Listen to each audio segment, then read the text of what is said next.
Bitcom TV. Passa no seu smartphone.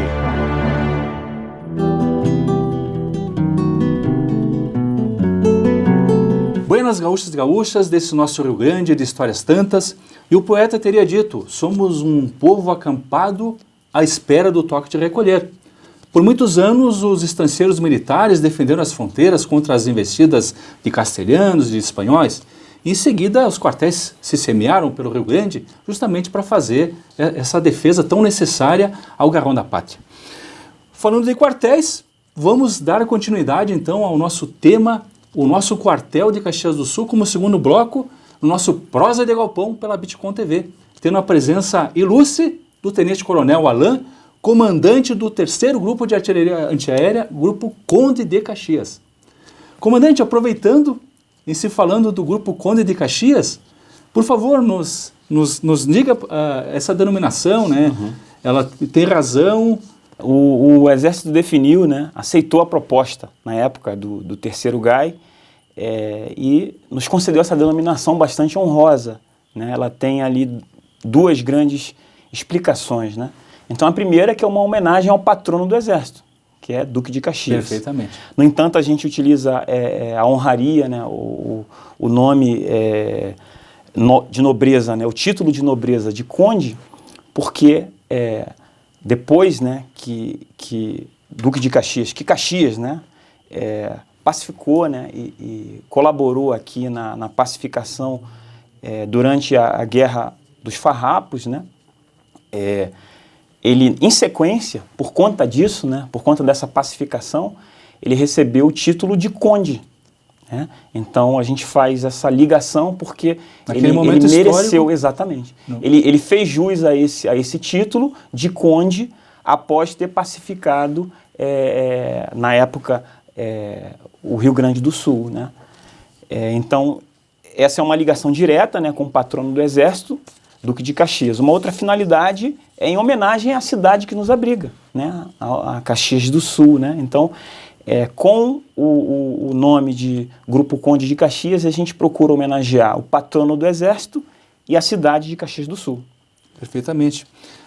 A região serrana se orgulha muito, né, de ter 3 nomes distintos: Caxias, Garibaldi e Bento Gonçalves. Né? Isso em homenagem, então, ao decênio heróico. E, comandante, nos fale sobre o armamento que é orgânico da unidade. Né? Nós temos baterias de canhões, temos bateria de mísseis. Né? Exatamente. Qual que é a finalidade? Nós temos 3 materiais, né, principais. Né? O primeiro é o canhão, de 40 milímetros.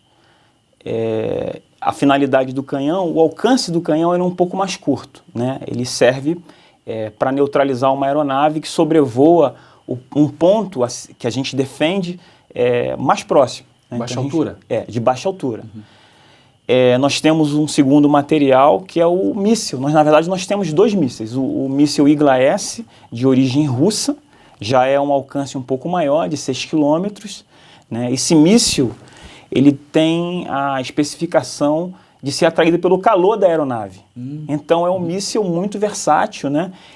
Depois que o atirador consegue fazer a pontaria e a cabeça de guiamento do míssil passa a ser atraída pelo calor, ele pressiona o botão e aí o míssil persegue a ameaça aérea, né, até a sua neutralização e destruição. É uma ogiva inteligente. Exatamente. É atraída pelo calor. Né?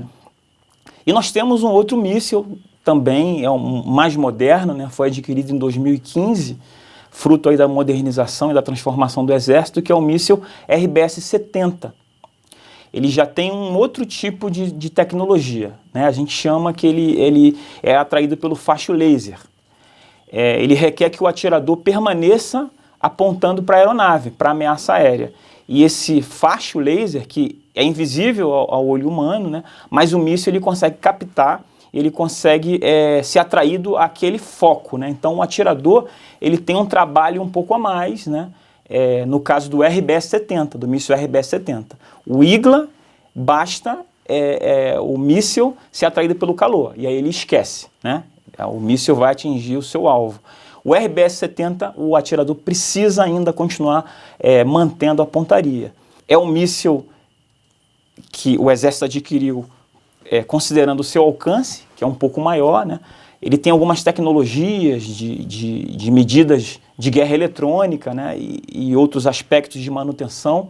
Então, esses 3 armamentos eles se completam, né? E nós temos o canhão, que tem um alcance de 4 quilômetros, o míssil Igla-S, que é atraído pelo calor, até meia dúzia de quilômetros, e o RBS-70, um pouco mais moderno, com medidas de guerra eletrônica, e o alcance um pouquinho maior, de 7 quilômetros, né? Tudo isso para poder fazer a defesa das estruturas, né? Que são destacadas, né? Pelo Exército Brasileiro ou pelo próprio governo federal, né? Num caso de conflito, destacado um órgão que precisa ser defendido, às vezes uma estrutura estratégica, uma refinaria, uma estação de tratamento d'água, uma empresa bélica, né, que vai nos apoiar, hidrelétricas e por aí vai. Isso aí pode ser além dos órgãos militares, né, que às vezes precisam de receber essa defesa. Exatamente. Tudo isso para evitar que a força aérea inimiga faça a destruição desses órgãos, né, que vai justamente desequilibrar. Então, a presença do terceiro GAI no conflito é justamente dar essa segurança no ar, né? Então, às vezes até por dissuasão. A gente, só pelo fato do inimigo, da força aérea inimiga, né, saber que existe o Igla-S, que é atraído pelo calor, né, ou o RBS-70, ele já pensa 2 vezes, vai ter que fazer uma manobra mais arriscada, né? E aí a gente acaba estando à frente, né? A gente chama isso de poder relativo de combate, né? Então, quem tem defesa antiaérea, num conflito, está um passo à frente. Poder, né? dissuasivo. Exatamente. Além da dissuasão. O senhor falou sobre as unidades, né, de artilharia antiaérea. Nós temos 3 grupos de artilharia antiaérea e os outros quais são, comandante? Nós temos, na verdade, 6 grupos. 6 grupos. Né? Mas com a denominação primeiro, segundo e terceiro Exatamente. GAI, são 3, né? Não. Nós temos o primeiro GAI no Rio de Janeiro, o segundo GAI em Praia Grande, São Paulo, o nosso terceiro GAI, né? GAI. O quarto GAI fica em Sete Lagoas, Minas Gerais. O quarto GAI, sim. Exatamente. Sim. O 11 GAI, o 11º GAI, fica em Brasília, e o GAI mais novo, né, criado, é o 12 GAI, que fica em Manaus. Né? Então, além desses grupos de artilharia antiaérea, nós temos as baterias de artilharia antiaérea. Né? No sul nós temos 3, né, baterias. Essas baterias, elas são, vamos dizer assim, a terça parte de um grupo. Né? E elas fazem a defesa, né, de uma brigada de infantaria ou de cavalaria. Né? Então, essa é a organização do Exército no que tange a artilharia antiaérea. Nós temos meia dúzia GAIs, né, e diversas baterias de artilharia antiaérea. Então, a maioria delas, né, a maioria das brigadas de infantaria e de cavalaria possuem organicamente uma bateria de artilharia antiaérea, que aí a brigada ela emprega como ela quiser, né, em relação à parte de defesa antiaérea. As baterias estariam subordinadas à brigada também? Isso, as brigadas. Não, as brigadas de infantaria. As brigadas de infantaria. Exatamente. Nós temos no Brasil somente uma brigada de artilharia antiaérea. Como eu destaquei, né, são meios caros. Então o Brasil ele consegue manter somente uma brigada de artilharia antiaérea, mas várias brigadas de infantaria e cavalaria. Né? A maioria dessas brigadas de infantaria ou de cavalaria possui uma bateria de artilharia antiaérea. Né? Essa aqui é a grande diferença entre bateria e o grupo. Né? Tem a ver um pouquinho também com a força, né? com o poder que o grupo tem. O grupo ele tem cerca ali de 470 militares, né? São 3 baterias, né? Fazendo parte da sua composição.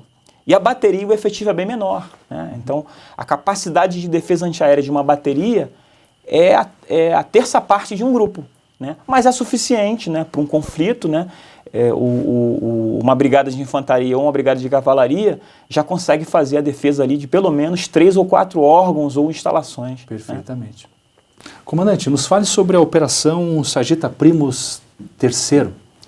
A Operação Sagitta Primus, ela é uma operação que tem a finalidade de fazer com que a gente se adestre tecnicamente. Né? Então, não existe um quadro em que o inimigo ele é constituído. quem faz o papel de inimigo é o que a gente chama de, são os aeromodelos, né? Então o terceiro GAI ele tem uma seção de operações de alvo aéreo, que a gente chama, né? Que esses alvos aéreos são essas pequenas aeronaves, né? Que são pilotadas remotamente, que inclusive é hobby de algumas pessoas, né? Então essas aeronaves é que fazem papel do inimigo. Então na Operação Sargeta Primus, o inimigo, né?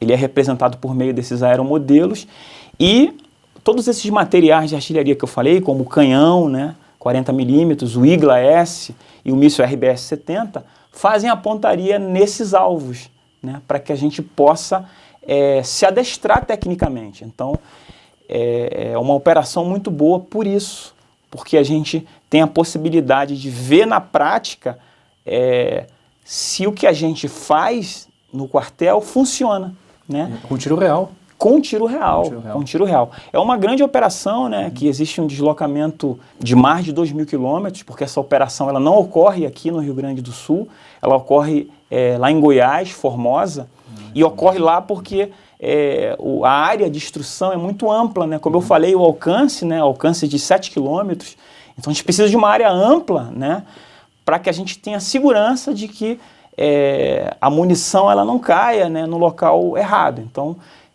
por isso que a gente é obrigado a se deslocar mais de 2.000 quilômetros para poder fazer esse exercício, como eu falei, né, complexo logisticamente, porque a gente tem que levar todo o nosso material, né, por via terrestre até esse ponto.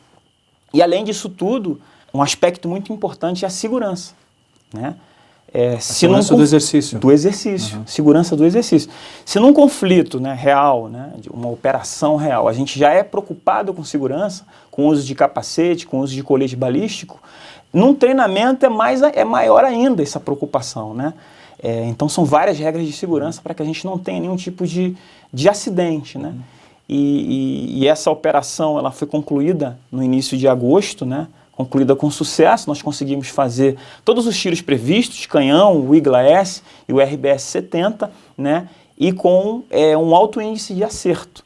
Então, nessas operações que ocorrem uma vez por ano, a gente consegue certificar os GAIs, né?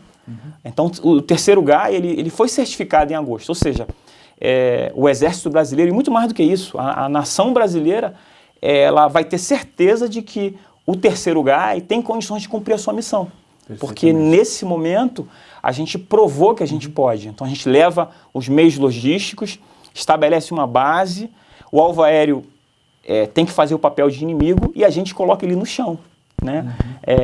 Então isso é um motivo de satisfação para os militares poderem fazer aquilo que escolheram fazer, né? Perfeitamente. É uma operação orgânica da primeira brigada.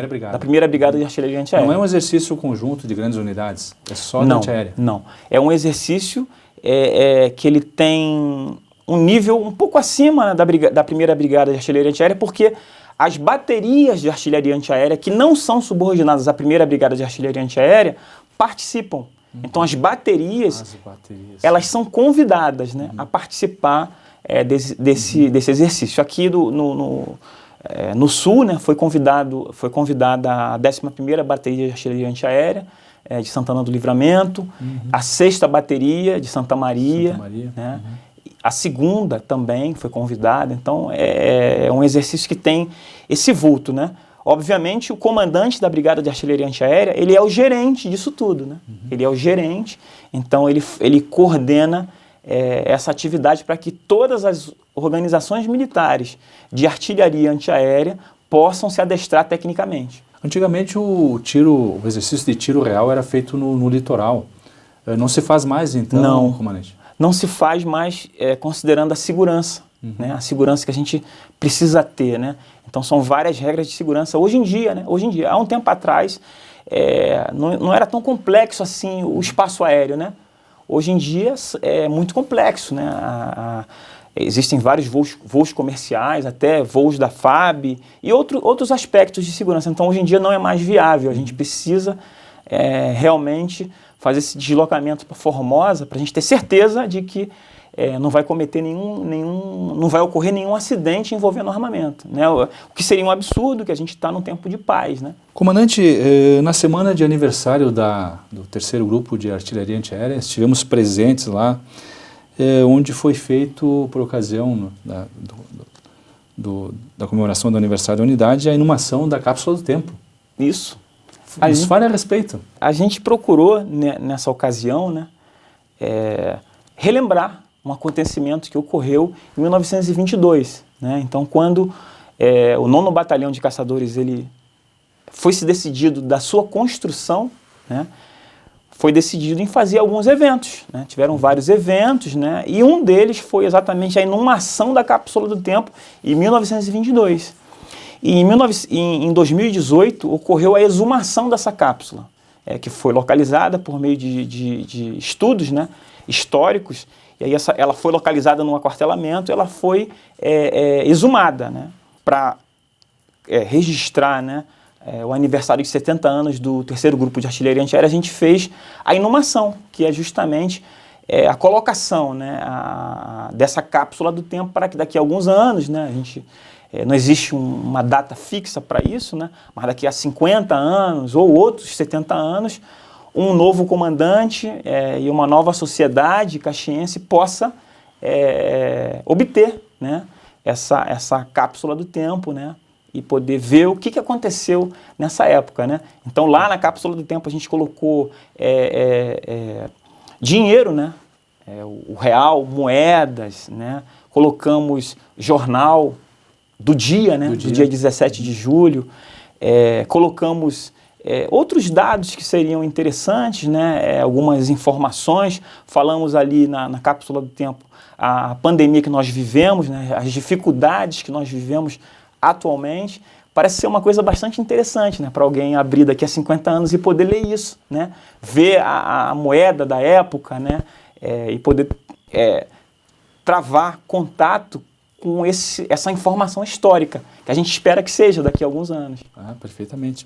Não tem data para ser aberta? Não tem. Né? A gente não quis colocar uma data, né? A gente procurou registrar quando ela foi inumada, né? Então a data, mas a gente imagina que 50 anos seria um bom momento para fazer a exumação dessa cápsula do tempo. O local é o mesmo de 1922? É o mesmo local.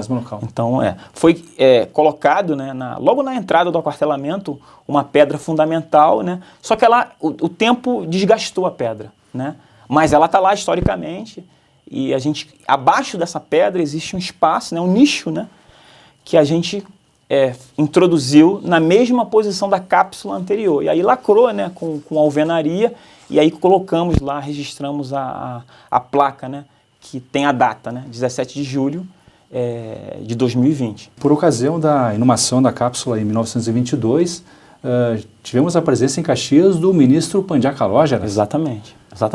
Ele deu a sua presença, fez com que fosse dada uma importância ao evento, né? Porque já naquela época o ministro do Exército ele já tinha esse sonho, né, de aumentar o número, a presença militar, né, a presença do Exército brasileiro em vários estados, né, em várias cidades. Então isso foi caracterizado com a presença dele aqui, né? Essas construções dos aquartelamentos são todas iguais, né? Isso é a ideia do ministro Pandiá Calógeras.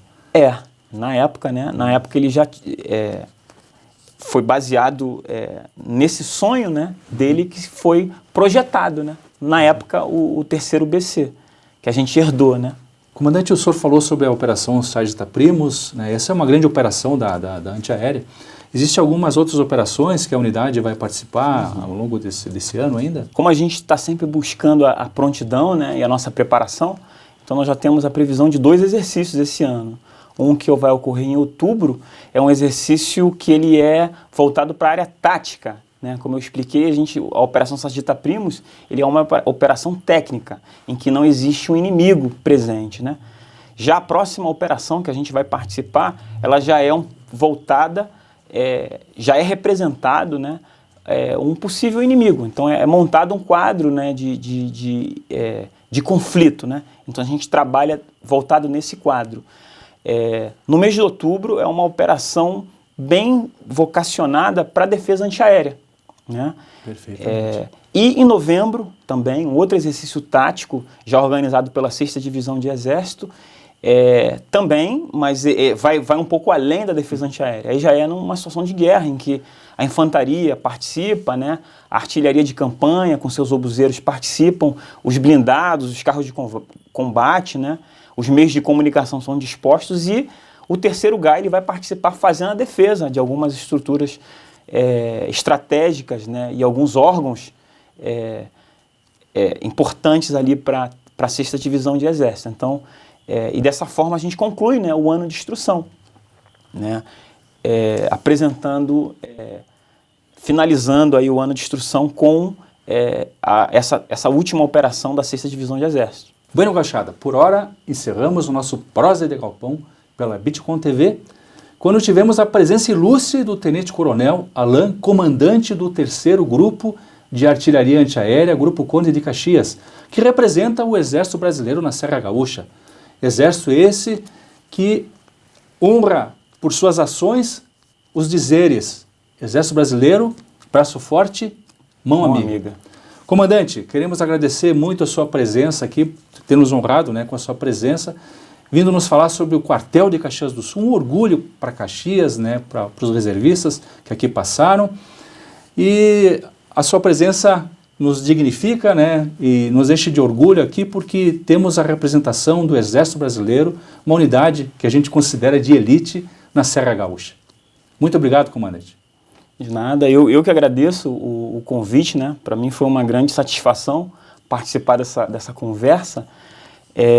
Você falou o nosso lema, né? O braço forte, mão amiga, e a gente procura, né? Tá sempre preparado. Então é a minha preocupação como comandante e como gestor da organização militar, dar todos os meios para que o 3º GAI esteja sempre preparado para ser empregado, seja em ações voltadas para o braço forte, quanto para a mão amiga. Muito obrigado. Perfeitamente. Nós que agradecemos, comandante. Por hora, então, encerramos o 2º bloco do nosso Prosa de Galpão pela Bitcom TV, com o tema O Nosso Quartel de Caxias do Sul. Domingo que vem, tu tens um compromisso comigo. Te espero nesse canal. Até mais.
Bitcom TV.